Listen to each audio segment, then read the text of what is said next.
Africa is not a country. It is not one big homogeneous market. It is filled with thriving and some of the world's fastest growing economies. To find out more, log on to www.africabusinessradio.com. Africa Business Radio. Towards a profitable Africa. All right, we're back, apparently. That was... I don't even get a finger point anymore. Hey, you're on! Oh, I'm not. Okay, well, I'm on. All right, guys, we're back. We don't forget to follow us on Twitter at Africa Biz Radio, at HRWired, Facebook Africa Business Radio, hashtag HRWired, or drop us an email, info@africabusinessradio.com. And don't forget to download our app at the Play Store or the iStore. Take us wherever you go, interact with us. Lots and lots of fun. So our next segment in HR Chat, it has caused a bit of, I don't know, what would you call it, discussion. There's been debate about this.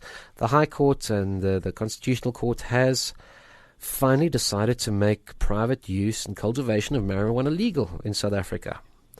But the terms and conditions are somewhat vague. I think while the legislation has taken a step in the right direction, there needs to be a lot more clarification, specifically as far as the working environment is concerned. With this in mind, we've got Jose George, Director at Cliff Decker Hoffmeyer's Employment Practice, on the line, just to give us a little bit of insight to this. We had a discussion this morning about this in the studio, and nobody's quite sure what the ramifications of the legislation is. Jose, are you on the line? I am. It's not a great line. I can hear you, though. No, it sounds like I'm in a tin can.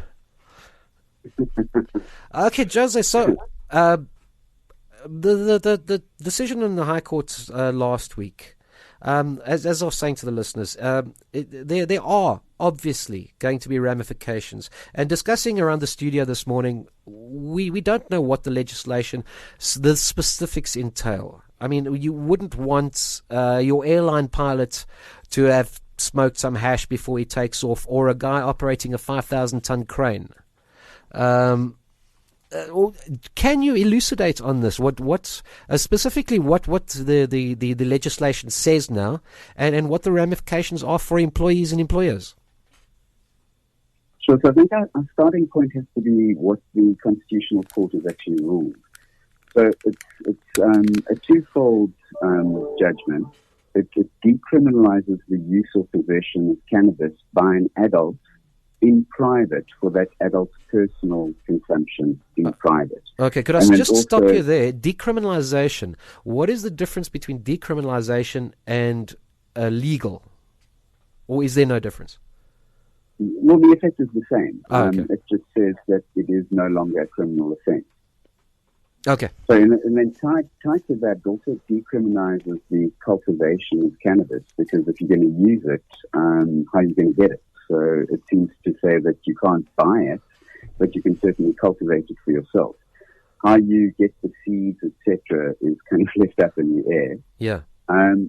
Also, what it does, which is quite significant, is the High Court judgment that went to the Constitutional Court linked privacy to a dwelling or the home. What the Constitutional Court has done is said that's too restrictive. It actually links it to the individual. So arguably, you could go smoke a joint in the forest, which would be considered private, because privacy is private to you as opposed to a dwelling. And you would be outside the long arm of the law there as well. Right. So what the court's done is it's suspended the order of invalidity for 24 months so that Parliament can actually write the legislation or fix the legislation appropriately, because that's not the court's function. However, it's granted interim relief by the reading in of what I've just told you now, the decriminalization of the use or possession and the cultivation into the Act. So effectively, you can smoke marijuana in your home now or in a private place, and you won't be sanctioned for that. And how does this, I mean, you smoke a joint on the way to work, and you get to work, you've stoned. Does this sort of fall within the ambit of same as alcoholism? You can drink when you're at home, but you cannot go to work while under the influence. Yeah, look, I think the foundations are there as to how we deal with cannabis. The bottom line in any employment relationship, an employee must be able to render a satisfactory service to the employer. So as soon as that's compromised, you're messing with the foundation of the employment relationship. So we've got a lot in terms of booze and things like that. You can't come to work under the influence. If it affects your ability to do your work properly, then obviously the employer can sanction you. So that principle is sound, and that principle applies to the use of cannabis as well. The difficulty is we don't really know very well what the kind of effects are in terms of how they impair you. So I think a lot of that still has to be settled.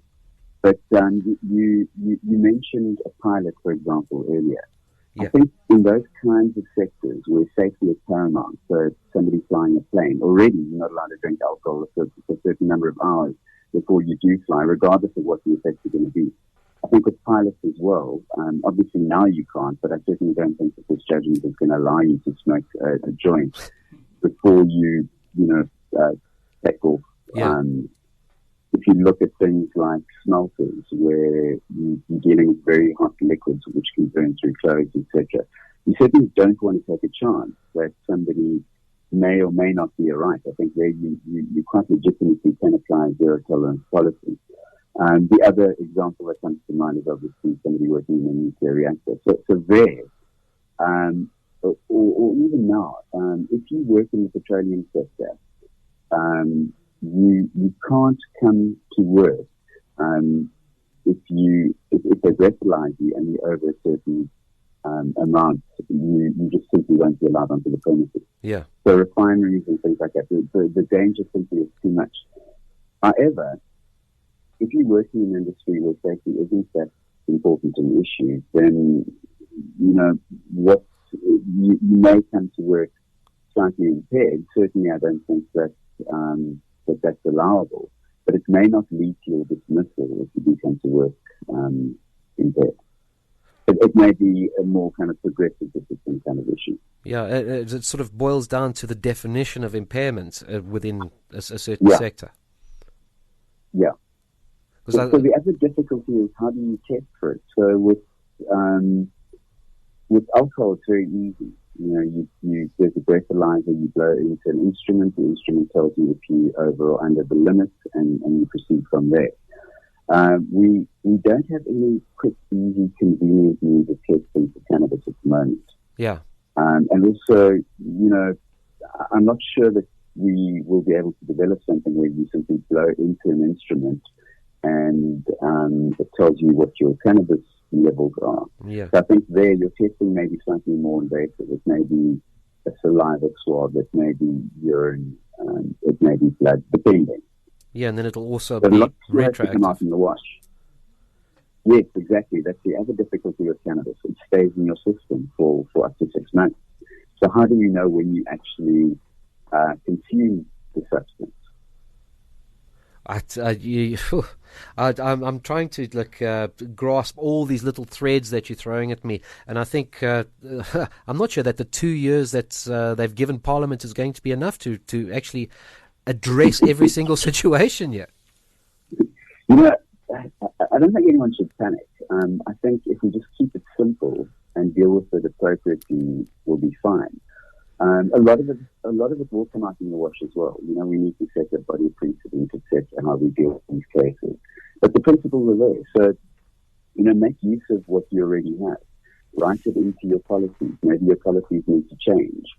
Do you adopt a zero tolerance policy? And there again, it's only appropriate if you are in one of those environments where you cannot take any risk at all. Yeah.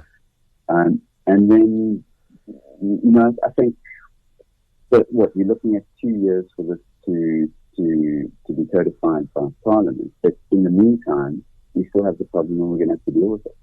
Well, absolutely. And where does the zero tolerance on the part of the employee infringe on the rights to privacy of the individual employee? It's I think it's going to be a bit of a minefield. Yeah, look, the privacy issue I don't think applies at work. I don't think by any stretch of the imagination can the workplace be seen as a private place. Yeah. You're dealing with other employees. It may not be kosher for other employees for you to smoke marijuana. It's definitely going to affect you if you're smoking it at work. So there again, your right to privacy can only extend that far as well. And now, for people who have been convicted of smoking and so on, who are sitting in prison at the moment, is there going to be any retroactive legal action? Is there going to be an amnesty? Is this will there be anything done, or do they serve out their terms? Yeah, as far as I understand, I think Judge Zondo deals with it in his judgment where he says this won't apply retrospectively. But I think certainly there'd be enough for you, if you did have a record for a very minor amount in terms of possession, for you to approach the authorities and to see if you could not have that expunged. Yeah. Look, I'm not a criminal lawyer, so that's not my area. No, absolutely. No, but I think they'd have to deal with you more likely now in light of the judgment. Okay. I think this is going to be, as you say, there's no need to worry. I think they've got things well in hand, but I think this is going to be a bit of a minefield. There are so many different aspects to consider going forward. Let's hope we're going to see some decent progress made in the next 2 years. Yeah, and I'm sure, considering the substance we're dealing with, you're going to have some very creative excuses about the use and when produced. Absolutely. Absolutely. And I think in certain cases, in certain industries, it might actually be a helpful, a productivity booster.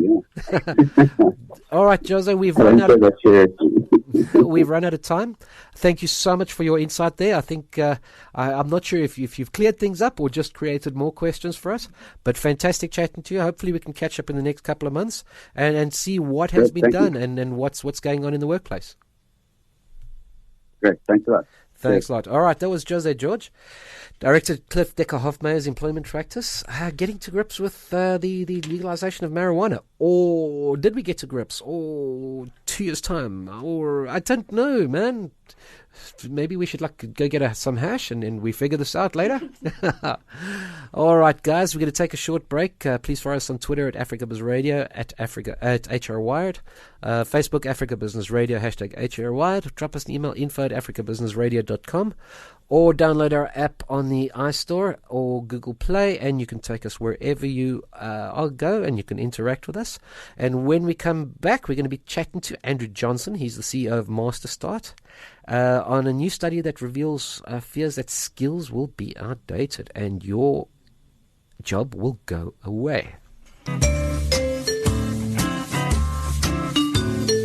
Human resources can no longer be regarded as a paper-pushing job. It is vital that the HR function is at the heart of your organizational structure, playing a part in all strategic, tactical, and operational decisions. It is about making employers realize that the most valuable assets in the arsenal are employees. HR is about achieving organizational goals through people and creating incentives that align employee objectives with the organization's mission statement.